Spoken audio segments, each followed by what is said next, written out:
Dès que l'occasion. Donc on se retrouve là véritablement sur une ligne de front qui passe ailleurs, qui passe dans le monde arabe, qui passe véritablement en Syrie, bien évidemment, en Libye, entre des régimes qui, de culture musulmane, font tout de même primer la règle laïque, mais ça suppose un État fort, et bien évidemment le djihadisme international, dont les Russes ont fait l'expérience tôt en Tchétchénie. Bien, alors, ça c'est le premier point, rétablissement de l'autorité de l'État, et il y a une analogie forte ici entre le consulat de Bonaparte. Ah oui, alors, pourquoi pas Napoléon Ier? Parce qu'il me semble, je fais une incise ici, puis on revient à notre affaire. Pourquoi pas Napoléon Ier?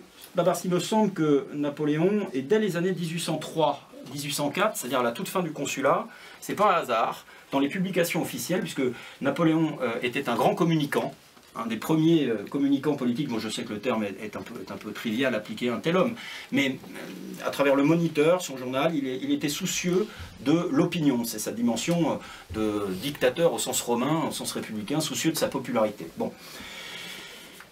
À partir des années 1803-1804, le nom de Charlemagne et la référence à Charlemagne commencent à apparaître. Saint-Empire romain germanique, etc. Donc il va vers l'hérédité, il va vers l'Empire, si vous voulez. Et moi, il me semble que les années de l'Empire, 1804, 1814, 1815, font, je le dis dans le livre, sortir la France de son lit historique. Parce que, à la différence d'Éric Zemmour, que je salue et pour lequel j'ai beaucoup de sympathie par ailleurs, je ne crois pas que la mélancolie française, la nostalgie française, soit celle de l'Empire romain. Je crois que la France est une nation, la première d'entre elles, avec l'Angleterre, je veux dire également, qu'elle se constitue contre l'Empire romain germanique et parfois contre l'Église catholique, apostolique et romaine, tout en étant fille aînée de l'Église, et que le destin de la France, ça n'est pas de refaire Rome en Europe. Je crois que ça, c'est un imaginaire allemand, hein, qui est repris précisément par les Carolingiens à partir du 10e, 11e siècle, 9e, 10e, 11e siècle, dans lequel d'ailleurs ce rêve impérial allemand va faire perdre beaucoup de temps à l'Allemagne dans la voie de sa réunification, de son unité, mais c'est l'affaire des Allemands.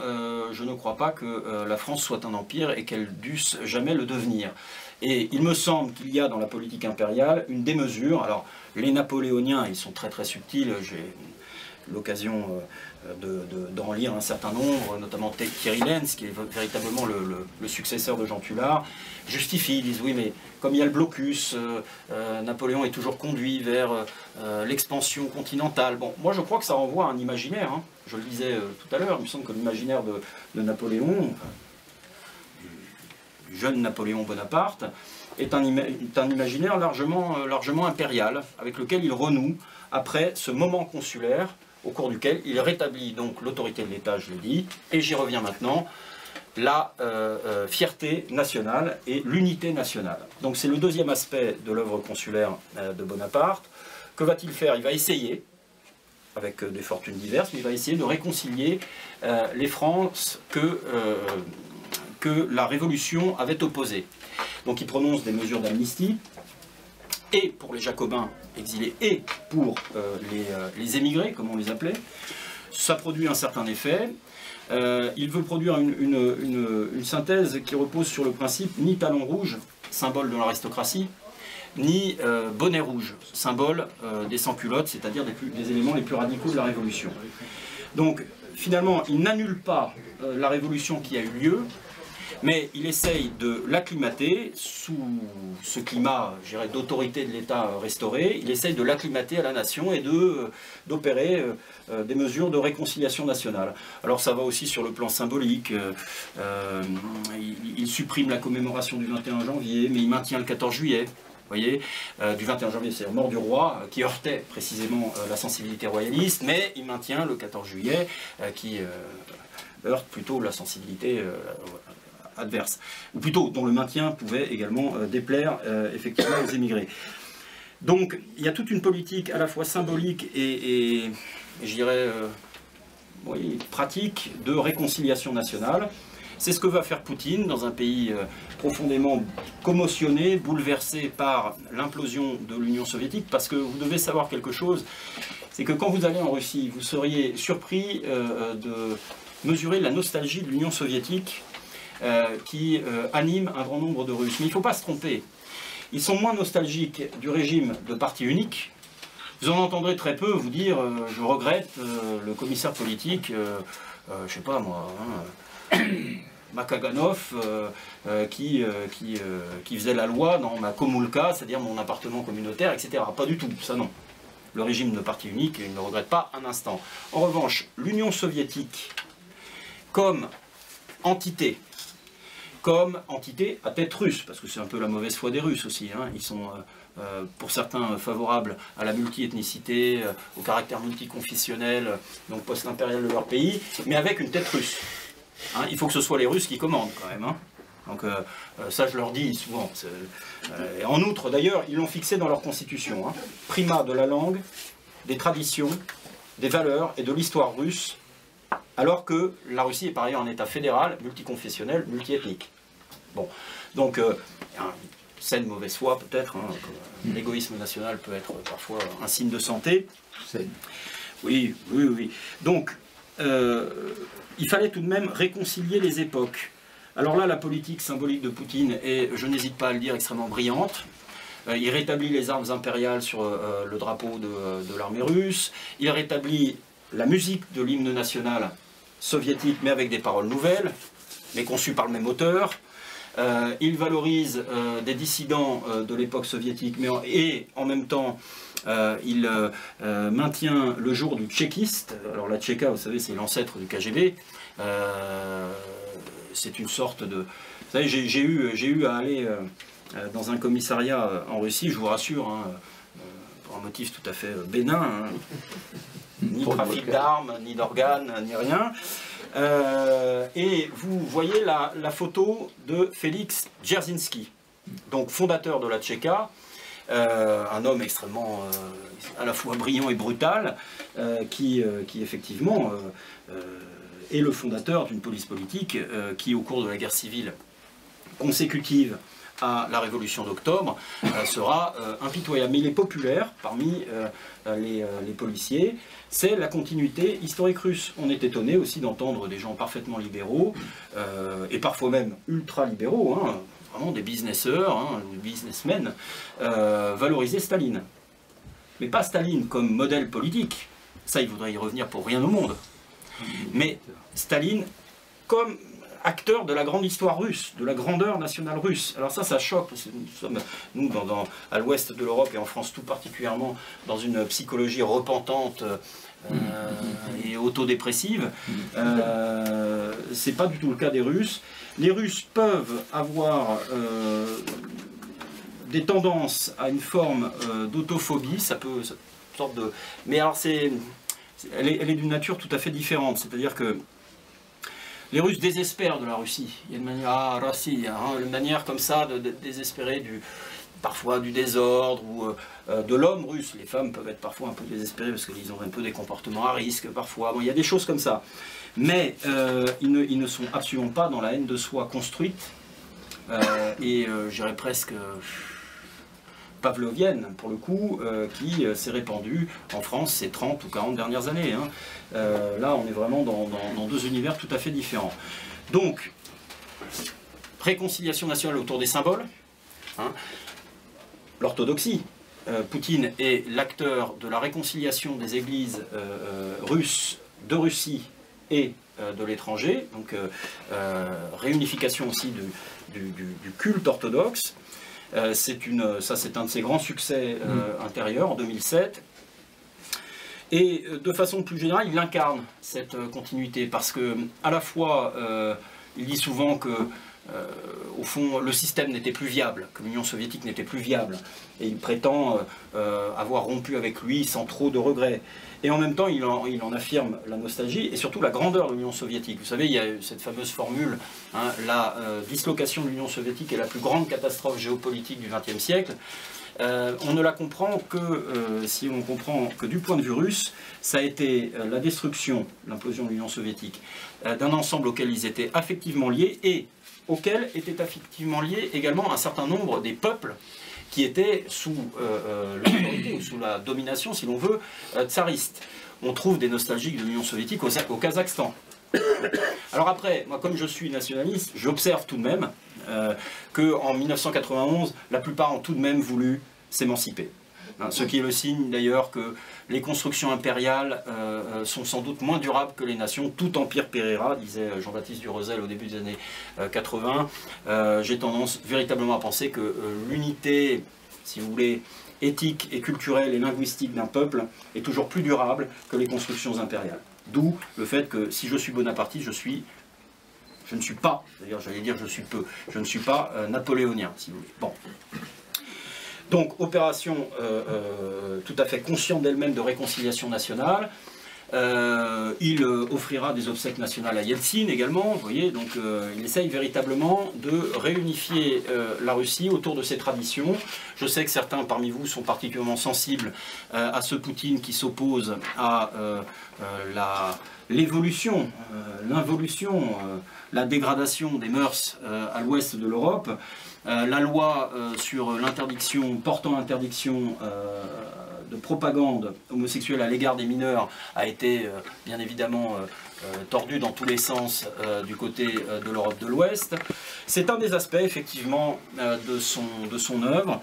Il y a cette idée qui consiste à valoriser le modèle traditionnel, la famille aussi, puisque c'est un enjeu démographique, mais c'est aussi un enjeu moral.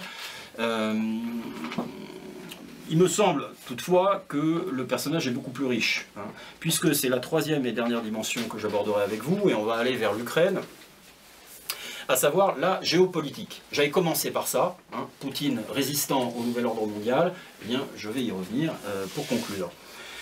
Alors, c'est ce qui me fait penser que Poutine est davantage un Bonaparte ou un De Gaulle qu'un napoléonien. C'est qu'il me semble, je le développe dans le livre, le tenant d'une diplomatie et d'une géopolitique, géostratégie westphalienne. Alors les traités de Westphalie, 1648, mettent fin aux guerres de religion en portant le principe de la souveraineté nationale et territoriale des États. Contre quoi? Eh bien contre l'esprit de croisade, si vous voulez, c'est-à-dire selon lequel eh bien, un État irait en combattre un autre pour des raisons idéologiques ou religieuses. C'était le moteur des guerres de religion. Donc cet esprit de Westphalie, du réalisme politique, si l'on peut dire, qui ne connaît que des États, qui ne jugent pas de leur contenu, et qui essayent de produire entre eux un équilibre satisfaisant pour eux tous, à peu près.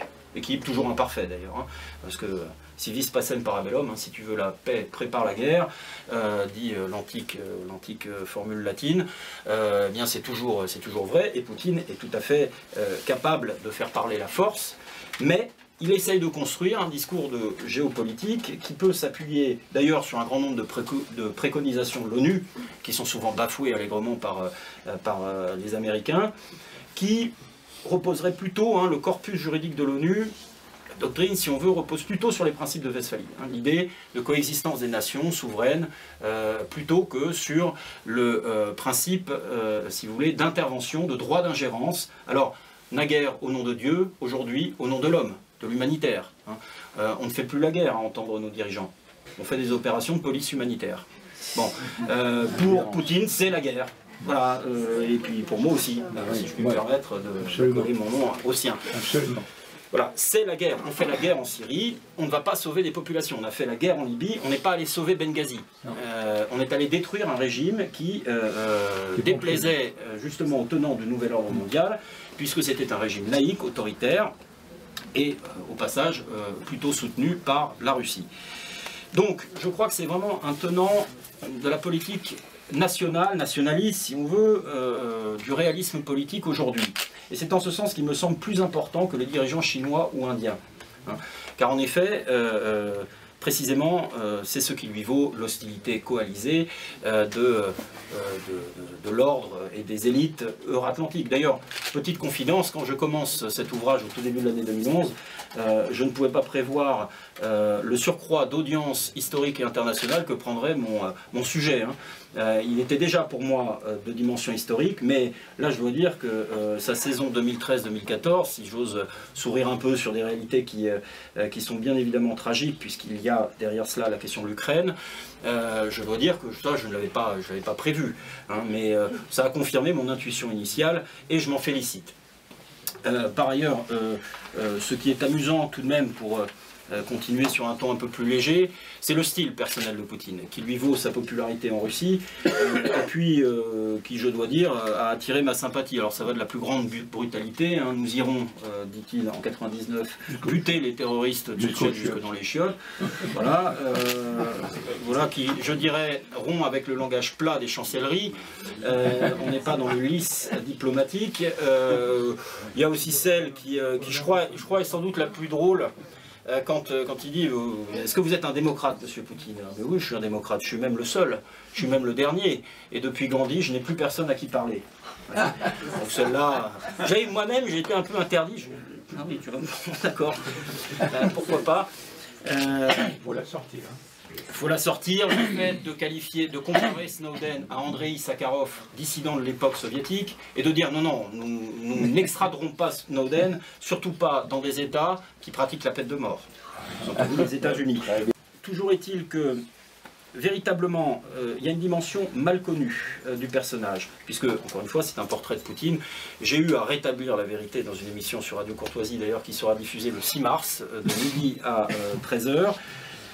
Puisque j'avais entendu dire sur cette antenne, je le dis sans acrimonie, je les aime beaucoup, ils m'aiment beaucoup aussi, ils m'invitent sans arrêt, et le salon de la courtoisie est un moment agréable, que ça n'était pas une biographie de Poutine. C'en est aussi une, parce que, encore une fois, je serais curieux de lire, je le dis avec un petit peu de... Bon, de lire un livre où il y a des éléments nouveaux par rapport à ceux que j'indique quant à la biographie de Poutine. Alors Poutine, c'est un ancien du KGB, un judoka, un dur à cuire, ça on le répète à l'envi. Ce qu'on souligne moins, et qui est important justement pour comprendre sa géopolitique, c'est sa formation de juriste. C'est un juriste de plutôt bon niveau, enfin, a priori ses résultats sont corrects. D'ailleurs, c'est important dans son parcours parce qu'en 91, alors qu'il quitte le KGB, moi je crois qu'il ne l'a jamais quitté, mais enfin il prétend l'avoir quitté, quand il quitte le KGB, il retrouve son professeur de droit à la faculté de Saint-Pétersbourg, Anatoly Sobchak, qui est devenu maire de Saint-Pétersbourg, de Leningrad, redevenant Saint-Pétersbourg, hein, à l'automne 91. Donc c'est important aussi dans son parcours et dans son discours. Si vous écoutiez, il y a une version sous-titrée, hein, le magnifique discours du 18 mars consécutif au rattachement de la Crimée à la Russie, vous verrez qu'il y a à la fois donc, cette flamme nationale, le sens de la longue durée. D'ailleurs, Marine Le Pen le répète assez souvent ces derniers temps, je trouve que c'est une très bonne chose, par parler du temps long, hein, de la longue durée française, d'avoir une politique véritablement avec un horizon et dans le passé et dans l'avenir, beaucoup plus étendu que ces logiques de court terme communicationnelles dont nous souffrons tant. Donc par conséquent, il s'installe effectivement, Poutine, dans la longue durée, et dans ce discours du 18 mars, vous verrez qu'il y a également tout un argumentaire juridique, où Poutine, le juriste, renvoie les Américains à leur incohérence vis-à-vis des principes du droit international. Alors le droit international, est-ce que c'est un droit, c'est un point que je développe, est-ce que c'est un droit constitué et constituant? Sans doute pas, puisqu'il est soumis aux variations des rapports de force, des rapports de puissance, hein. Bismarck le disait, la force prime le droit au plan international. Mais dire que la force prime le droit ne signifie pas que la force est la seule loi. C'est-à-dire que le droit confère à la force une forme de durée. Je m'explique, quand on aboutit à un accord international, précisément, c'est un système de contraintes réciproques, qui a donc une forme juridique, et qui permet de faire régner une paix durable, éventuellement, et d'accélérer les échanges entre les ennemis d'hier, éventuellement. Donc, Poutine est véritablement le tenant de la rationalité juridique. Vraiment, face à quoi on trouve cette espèce de mysticisme américain qui est contagieux, semble-t-il, dans les élites françaises et qui fait perdre sens de toute mesure. Je me souviens de Laurent Fabius qui, à l'été 2012, dit que Bachar el-Assad ne mériterait pas d'être sur Terre. Ça n'est pas un propos digne d'un ministre des Affaires étrangères. Ça n'est pas un propos de diplomate. Et vous n'aurez jamais entendu dire cela à Poutine, si ce n'est contre les Tchétchènes, mais pour des raisons qui tiennent précisément à la guerre. Voilà, la guerre, mais une guerre intérieure. On n'est pas du tout dans le même cadre. Donc, par conséquent, Poutine est véritablement le tenant, d'où son importance géopolitique majeure, de cette rationalité issue des traités de Westphalie contre le messianisme, l'idée qu'on a une mission pour le monde, qu'on va reconfigurer le monde, le nation building des néoconservateurs américains qui croient qu'on peut construire des nations comme ça. Oui, mais on voit leur réussite en Irak notamment, en Afghanistan ou ailleurs. Les longues durées, ce sont les peuples, leur volonté d'être libres, leur modèle propre que nous n'avons pas à leur imposer. De ce point de vue-là, et je terminerai là-dessus, je crois, parce qu'on sera à peu près dans les temps, je voudrais que vous ayez un peu le temps pour poser des questions. La question ukrainienne, la ligne de front ukrainienne, va bien au-delà de la seule question de l'Ukraine. C'est un enjeu mondial, je ne vous l'apprends pas, bien évidemment. Les élites américaines renouvellent assez peu leur doctrine, à la notable exception de Kissinger, donc, qui est très intéressant, mais sur lequel je ne peux pas me pencher ici. Donc, par conséquent, à travers la question ukrainienne, c'est notre propre destin qui est en jeu, c'est-à-dire notre destin de nation libre, à l'heure où nos élites sont, je dirais, imprégnées d'un taux d'atlantisme radioactif. Je crois que c'est du jamais vu. Il y a peut-être la 4ème République, et encore non, il y avait deux contrepoids. Il y avait le Rassemblement pour la France du général de Gaulle, et il y avait le Parti communiste, qui n'était pas atlantiste, bon, par définition. Depuis 7 ou 8 ans, c'est effarant. C'est absolument effarant. Et c'est là que je voudrais pointer tout de même le rôle désastreux de l'Union européenne, hein, bien évidemment, qui a accoutumé nos élites françaises à l'atlantisme. Parce que l'Union européenne, définitivement, n'est pas un cadre. C'est une idéologie, c'est une politique, c'est une doctrine. Ce n'est pas un cadre qu'on peut remplir comme on le voudrait. C'est pourquoi il faut en sortir. Définitivement, absolument et sans retour. Il n'y a strictement aucun intérêt à croire. C'est comme l'Europe sociale. Si l'Europe sociale des socialistes n'existera jamais parce que, précisément, ça n'est pas un cadre, c'est une politique, avec des habitudes. Vous savez, nos députés, maintenant, connaissent bien Strasbourg et Bruxelles. Alors, on a des retours. Hein, certains me disent que c'est effarant. Ces gens-là vivent, alors pour le coup, dans une bulle post-historique. Il leur arrive de s'exciter contre Poutine, par exemple, contre la Russie. Ils aimeraient faire la guerre. Et quand on voit le type d'homme que c'est, on est très loin de Churchill, de Gaulle ou Poutine, justement. Hein. C'est-à-dire que moi, je veux bien qu'on fasse la guerre. Je veux bien.